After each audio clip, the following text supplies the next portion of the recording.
Isis, an important member of the Egyptian mythology and pantheon, was a powerful sorceress and healer, and the wife of Osiris that gave birth to Horus. As such a prominent character that is still being worshipped today, there is a lot of information that can't be covered in a single, reasonably lengthy video. If this video does well and gets 100 likes, I'll make a second part exploring more about Isis and her role in the evolution of humankind consciousness. Let's begin. One of the best known goddesses in the Egyptian pantheon, Isis was the granddaughter of Ra, wife of Osiris and mother of Horus. While she was best known as a powerful sorceress and healer, she was also a fiercely protective mother and loyal wife. Her acts of healing and compassion were renowned throughout the land. Those who threatened her loved ones, however, did so at their own peril. When it comes to etymology of the Egyptian gods' names have largely been lost to time and translation. Nevertheless, some information relating to Isis's etymology has been discovered. Isis was generally depicted wearing a crown resembling the hieroglyph for throne. Her name, as written in ancient Egyptian, incorporated this glyph as well. Thus, Isis's name was commonly understood to mean throne goddess. When it comes to the attributes, Isis was a goddess of contradictions. While she could be bloodthirsty and ruthless, she was also compassionate and loyal. She was known for her acts of healing, but her grief could also cause the death of innocents. Isis happily extorted her grandfather Ra so that her unborn son Horus could lay claim to the throne. Later, when Horus was engaged in a competition with his uncle Set, Isis cheated on her son's behalf. On yet another occasion, she released a captured Set out of familial obligation. According to Jungian Psychology, Isis falls under the archetype of the Great Mother, and later she operates as the Anima. Isis is sometimes symbolized by the head of a cow. Occasionally, the entire animal is her symbol. The first gods of the Scandinavians were licked out of blocks of ice by the mother cow, Audhumla, who symbolized the principle of natural nutriment because of her milk. The killing of the boar is the oldest symbol we know for the killing of the Great Mother's son lover. Here the goddess of fertility is a soul, and this is equally true of Isis and later of Demeter in Eleusis. When the sow goddess is outstead by the cow, and Hathor Isis, for instance, appears instead of the porcine Isis, who was still associated with a porcine Set, then the boar is likewise replaced by the bull. Occasionally, Isis is represented as a bird. She often carries in one hand the crux ansata, the symbol of eternal life, and in the other the flowered scepter, symbolic of her authority. The statues of Isis were decorated with the sun, moon and stars, and many emblems pertaining to the earth over which Isis was believed to rule, as the guardian spirit of nature personified. Several images of the goddess have been found upon which the marks of her dignity and position were still intact. Libya, Egypt, Phoenicia, Crete, Mycenae, Greece. The historical connection between them is formulated as a genealogy. In the same way, we can recognize the symbolical and mythological sequence. The white moon cow, Mycenaean Io, is the Egyptian Isis and the Cretan Europa, while associated with them are the Cretan Zeus Dionysus bull, the Egyptian bull Apis, and the Minotaur. According to the ancient philosophers, she personified universal nature, the mother of all productions. The deity was generally represented as a partly nude woman, often pregnant, sometimes loosely covered with a garment either of green or black color, or of 4 different shades intermingled: black, white, yellow and red. When it comes to family, Isis was the 4th child born to the gods Nut and Geb. Her older siblings included Osiris, Horus the Elder and Set. She also had a younger sister named Nephthys. Isis conceived her son Horus the Younger with her deceased brother husband Osiris. Isis's relationship with Osiris was somewhat peculiar. The two began their relationship in the womb, and thus were born as husband and wife. She raised Anubis, the bastard child of Osiris and Nephthys, as her own after his mother abandoned him. While Christianity spread across Rome in the 4th century CE, it had arrived in Egypt as early as the 2nd century. One prevailing image of Isis featured her nursing her baby, Horus. Thanks to Isis' widespread cult, this image would have been recognizable almost anywhere in the Mediterranean. When it comes to mythology, Isis was an extremely complex goddess, which may explain the longevity of her cult. While other Egyptian gods were replaced or discarded, Isis continued to be worshipped long into the Greek and Roman periods. For a time, the prevailing thought on Greco-Roman culture was that Isis had created the world, and that all of the other gods were simply alternative names for Isis. Isis's cult remains active to this day, as the goddess has become a part of modern paganism. In Egyptian mythology, knowing someone's name was thought to give you power over them. Accordingly, true names were closely guarded secrets. Ra's true name was immensely powerful, as whomever had access to it could control the sun god and all his might. Isis had begun plotting her son's ascent to the throne well before he was born. Such a plot required great cunning and ingenuity, for though Isis was a sorceress of great power, even her magic could not harm the mighty Ra. For all his power, Ra did have several weaknesses. He was elderly and tended to drool. Isis collected some of this saliva and mixed it with clay, forming it into a shape of a cobra. Then, using her magic, she animated the cobra and set it along a path that Ra walked daily. True to form, Ra walked the path the next day, and the cobra struck. Unable to resist the cobra's venom, which had been made from his own essence, Ra became racked with pain and fever. As he suffered, Isis approached him and offered to cure him, on the condition that he tell her his true name. Though he was now delirious with pain, Ra was no fool. He rattled off a list of names he was known by, but did not reveal his true name. Isis knew that she had not yet received his true name and told him again she could only heal him if he gave her his true name. Ra's pain had intensified throughout this process, and he knew that he would have no peace until he was cured. In an effort to avoid giving her any power over him, Ra attempted to bargain with Isis. In his weakened state, however, he bargained poorly. Isis and Ra ultimately agreed that, if Isis cured him, he would give her, as of yet unborn son, his eyes, here meaning the sun and the moon, the sources of Ra's power. True to her word, Isis offered up an incantation to relieve Ra of his suffering. Break out, scorpions! Leave Re! Eye of Horus, leave the god! Flame of the mouth! I am the one who made you! I am the one who sent you! Come to the earth, powerful poison! See, the great god has given his name away! Re shall live, once the poison had died. This laid the foundation for unborn Horus to one day become king of the gods and the sun god in his own right. This was far in the future, however, and both Isis and Horus would face many trials before these events would come to pass. One of the best preserved tales from Egyptian mythology was the murder of Osiris and Isis' ensuing quest to retrieve the body. The story began during a period of prosperity and peace. Osiris ruled over Egypt and introduced its citizens to agriculture. He also eliminated barbarism. After civilizing Egypt, Osiris embarked on an expedition to bring culture to the rest of the region, which ranged from India to Ethiopia. During Osiris's absence, Isis ruled over Egypt. With Thoth as her advisor, she proved to be a successful queen. Set was jealous of his brother's success and plotted to kill him when he returned from his travels. He held a party in honor of Osiris's return, and during the festivities, tricked his brother into lying in an ornate box. Set then sealed the box with molten lead and cast it into the Nile.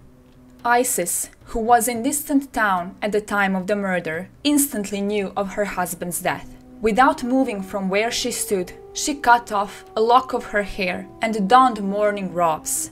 Isis then set out in search of her husband's body. Eventually, she came across some children playing, who told her that they had seen a chest floating north on the Nile. During her quest, Isis discovered that her sister Nephthys had once seduced Osiris.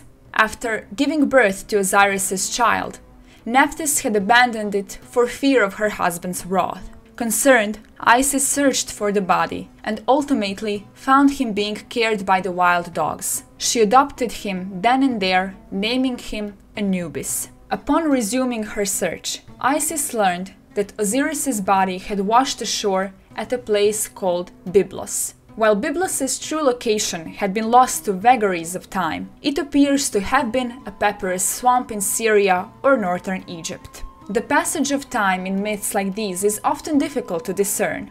Either a significant amount of time had elapsed while Isis was trying to locate the body, or Osiris's body had magical properties. Whichever the case, a great tamarisk tree had grown around Osiriss's sarcophagus. The tree became known far and wide for its thick trunk and beautiful flowers. It became so well known, in fact, that the local rulers, King Malkander and Queen Athenaisis, determined it to be the perfect pillar for their new palace and had the tree cut down. Unbeknownst to them, the section they had chosen to use for their pillar contained the body of Osiris.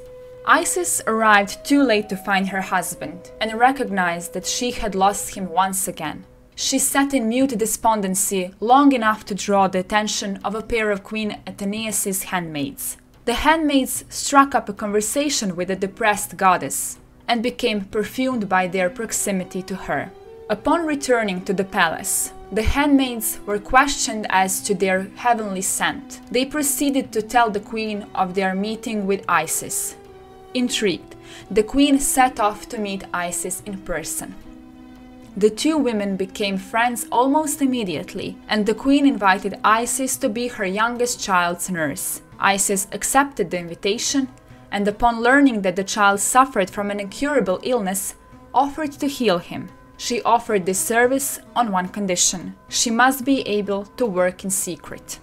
Depending on the version of the legend, the queen either accidentally stumbled upon Isis working her magic to heal her son, or intentionally hid herself in Isis's chambers in order to discover her methods. Upon being discovered, Isis revealed herself to be a goddess. Here the stories diverge again. In some versions, Isis demanded to be given the pillar. In others, the queen offered Isis anything she would like as a gift. In both cases, Isis gained access to the pillar and recovered Osiris's body. Isis's grief at seeing her deceased husband's body was so great that the child she was healing died of fright. Other stories held that it was the child's brother. Having finally recovered Osiris's body, Isis set about attempting to revive him. Multiple versions of this tale exist, with each offering different interpretations as to how and when Osiris was resurrected. The most commonly told version of this tale comes to us from the Greek historian Plutarch. While Plutarch's version is widely known, he wrote his account over 1,000 years after the myth had fully developed. As such, his version often differed from those few surviving fragments in the ancient Egyptian record. In Plutarch's telling of the story, Isis recovered Osiris's body only to have Set managed to accidentally discover its whereabouts. Set dismembered the freshly recovered body and scattered it across the land. Isis was able to locate all of Osiris's body parts, with the exception of his phallus. When she put his body back together, Isis replaced his phallus with a waxen copy. Egyptian sources often omitted any mention of dismemberment. These sources held that Osiris's bodily degradation was the result of natural decomposition. In an alternative version of the story, Isis and Nephthys worked together to revive Osiris. Their efforts were successful, if short-lived. Osiris returned long enough to impregnate Isis, but departed the land of the living shortly afterward.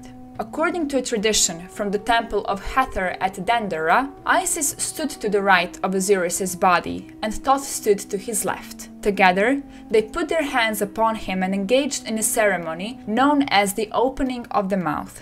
This ritual was an important step in the mummification ceremonial rites and was believed to awaken the dead for their journey to the afterlife. In another version, Isis took the form of a kite, as known as a bird of prey. She made light to come forth from her feathers. She made air to come into being by means of her 2 wings, and she cried out the death cries for her brother. She made to rise up the helpless members of him whose heart was at rest. She drew from him his essence, and she made their form an air. Fearing that Set would try to destroy her unborn child, Isis asked the gods for their protection. Atum asked her how she could know of the child's divinity. She replied that she was Isis, and her child was conceived from Osiris's seed. Atum was convinced and decreed that Set could not harm her unborn child. To ensure his godly restraining order, Atum arranged for the snake goddess Weretheko to protect the pregnant Isis. After Osiris's death, Set took control as pharaoh. Undeterred by Atum's promise of protection, Set imprisoned Isis and her sister Nephthys in the spinning house of Sais. Some versions held that while Isis was imprisoned in the spinning house, Nephthys, Set's wife, was merely confined to her house. After Nephthys eventually escaped, she helped Isis break out of the spinning house. Having escaped Set's grasp, Isis set out for the floating island of Pe, where the goddess Wadjet, also known as Uazet or Wejit, resided. Upon arriving at this safe haven, Isis cut the island's moorings and set it adrift. The Greek historian Herodotus not only knew of this legend, reportedly visited the island as well. Despite his willingness to present fantastical representations, Herodotus downplayed the island's mythical properties, writing, "The Egyptians affirm it to be a floating island. I did not witness the fact, and was astonished to hear that such a thing existed." Horus's birth was challenging for Isis, who labored painfully for many hours. Eventually, a pair of gods appeared and anointed her head with a dab of blood, allowing Horus to be born at last. The son of Isis and Osiris was born on the vernal equinox, better known as the first day of spring. Hearing of Horus's birth, Set immediately embarked on an expedition to destroy him. With assistance from Nephthys, Wadjet, Nekhbeth, and Hether, Isis raised Horus in the papyrus swamps of northern Egypt. Whenever Isis sensed Set's approach, the group would move on before his followers could find them. On one occasion, Set nearly caught Isis. She was saved by Horus of Baghdad, who engaged Set in a great river battle and allowed her in Torridge to flee.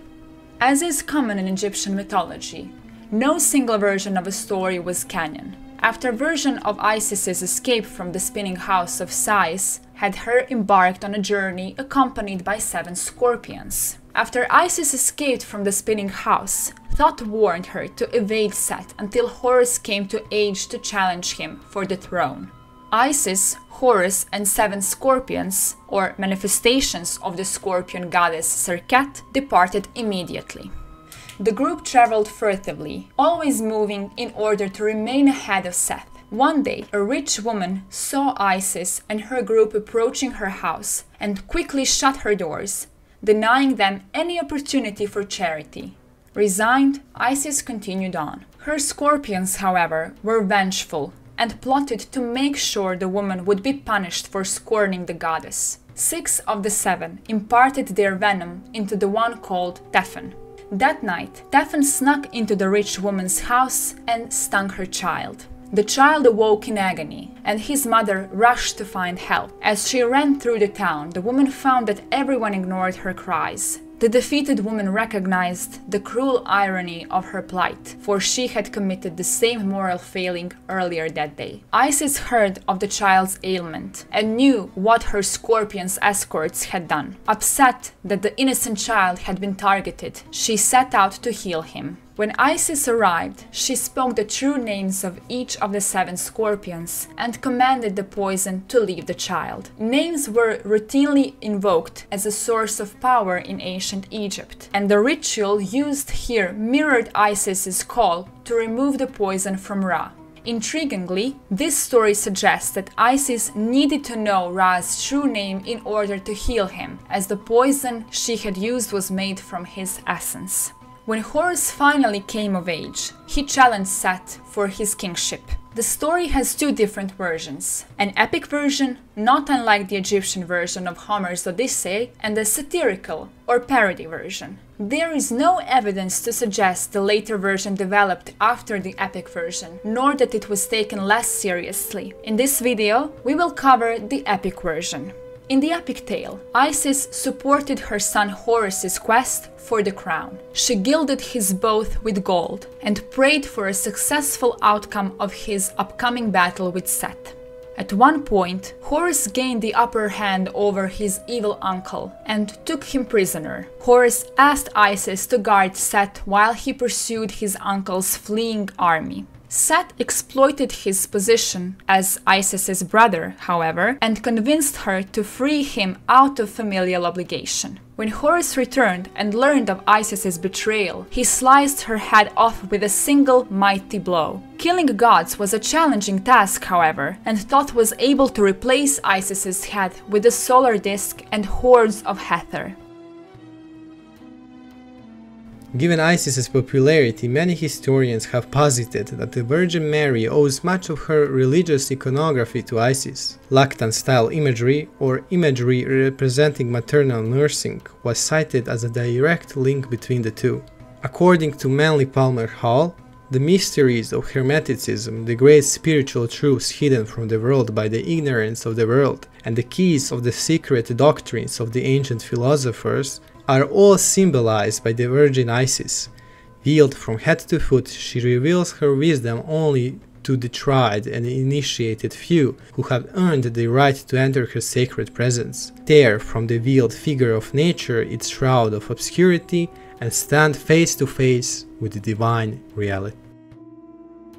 If you want to support the channel and help me out in creating quality content, please consider becoming a patron. As a patron, you'll have the privilege to decide on the topics I'll make videos on and a chance to directly communicate with me. Also, you'll get access to the videos few days before they air on YouTube. If this sparked your interest, check out the link to my Patreon in the description below. So this is it for today's video. I hope you enjoyed. Thanks for rebuilding Olympus.